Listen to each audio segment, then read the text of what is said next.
हाय viewers, मैं मुन्ना कर बोल रहा था, जीएसटी प्रैक्टिशनर।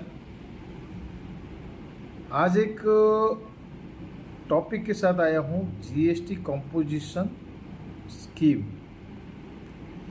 बहुत से क्लाइंट मेरा वो लोग का डाउट है, क्या डिफरेंस है कंपोजिशन और रेगुलर डीलर्स में।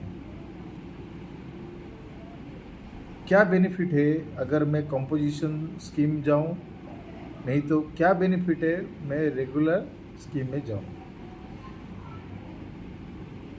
कुछ बड़ा अंतर नहीं है, दोनों का दोनों एक ही जीएसटी रजिस्ट्रेशन है, लेकिन तब पर भी बहुत सारे गैप हैं। जैसे मान लीजिए कोई रेगुलर है, रेगुलर स्कीम में तो आपको बुक्स ऑफ अकाउंट मेंटेन करना पड़ेगा, महीने का 2 रिटर्न भरना पड़ेगा, एनुअल रिटर्न का 2 भरना पड़ेगा, हाँ, बुक्स ऑफ रिकॉर्ड मेंटेन करना पड़ेगा, इत्यादि इत्यादि। सिंपल वे में बोलने से कंपोजिशन जो डीलर लोग है वो लोग के लिए कुछ लिमिटेशन रखा गया है जीएसटी के ओर से।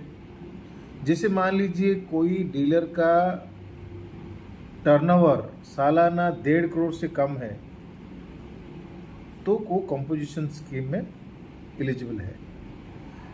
और भी स्टेट टू स्टेट वेरी करता है। जैसे हम लोग का, जैसे इंडिया में नॉर्थ साइड में, नॉर्थ ईस्ट साइड में बहुत सा स्टेट है जिसका कंपोजिशन स्कीम का जो थ्रेशोल्ड है उसका वेरिएशन है। कोई में 75 लाख से 50 लाख से ऐसा करके है, बट एक पैरामीटर के हिसाब से 1.5 करोड़ से जिसका टर्नओवर कम है वो डीलर कंपोजिशन स्कीम के लिए एलिजिबल है। कंपोजिशन स्कीम बोलने से हेडेक कम हेडेक लेने वाला डीलर, क्योंकि वो लोग का बिजनेस भी कम है, तो गवर्नमेंट भी बोला कि ये लोग को ज़्यादा क्रिटिकलाइज नहीं करके सिंपलीफाई करते हैं। सिंपलीफाई बोलने का सेंस है, in the sense of simplify, उनको ज़्यादा बुक्स ऑफ अकाउंट्स मेंटेन करने का ज़रूरत नहीं है, रेगुलर मंथली रिटर्न फाइल करने का ज़रूरत नहीं है। वो लोग को 3 महीने में एक बार अपना फॉर्म 4 में जाके फाइल करना है, और जितने भी टर्नओवर है उसका 1% देना पड़ेगा। बट इन जनरल केस में ये 1% है, बट वो, और उसमें क्या है, सीजीएसटी एसजीएसटी आधा हो जाता है। जैसे 1% का आधा हो गया 0.5 हो गया।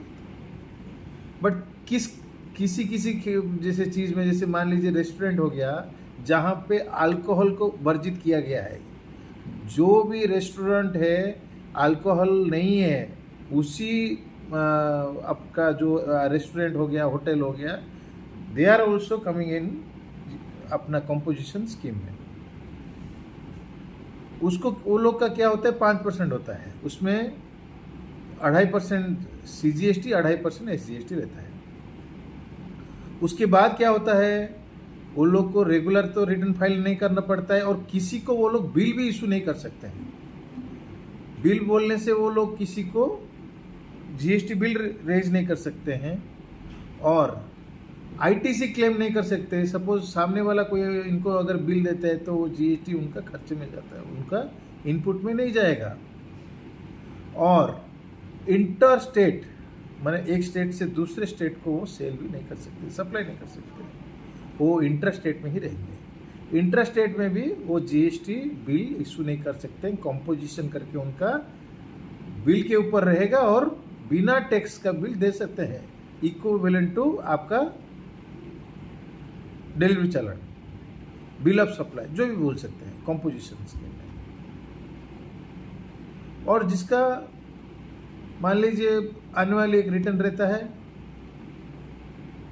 उतना बुक्स का मेंटेन करने का तामझाम नहीं रहता है।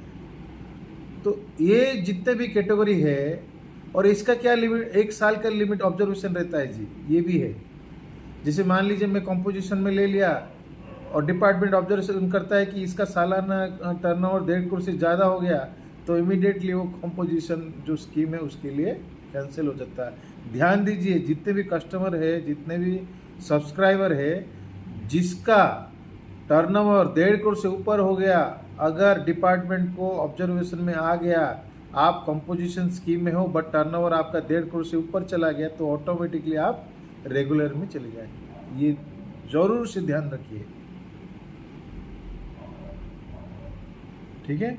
ये पूरा सिंपल तरीका से मैं बोला हूँ कि कंपोजिशन जो डीलर रहते हैं वो कैसे कैसे होके कंपोजिशन, माने थ्रेशोल्ड क्या है, उनका एक्टिविटीज़ क्या रहता है, कौन लोग कैटेगरी में आएंगे, उनका परसेंटेज टैक्स क्या रहता है, एक्सेट्रा एक्सेट्रा।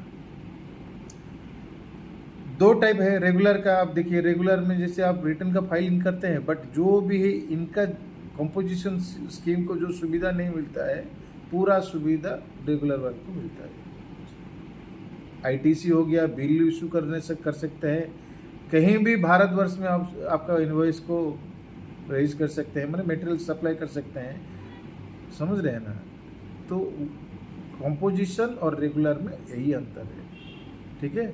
ये छोटा सा इन्फॉर्मेशन था, अगर अच्छा लगे तो डेफिनेटली लाइक करिए और मेरे चैनल को सब्सक्राइब करिए। कुछ भी डाउट है प्लीज़ कमेंट में लिख के छोड़िए, मैं ज़रूर से चेष्टा करूँगा आप हर सबका डाउट क्लियरिफाई करने के लिए। मोस्ट ऑफ द जो भी जीएसटी नॉलेज एनहांस करना चाहते हैं और जो लोग फ्रेशर हैं, नया अकाउंट्स आया है, जो नया अकाउंटेंट काम कर रहे हैं, वो लोग के लिए ये वीडियो बहुत यूज़फुल है, ठीक है। Thank you.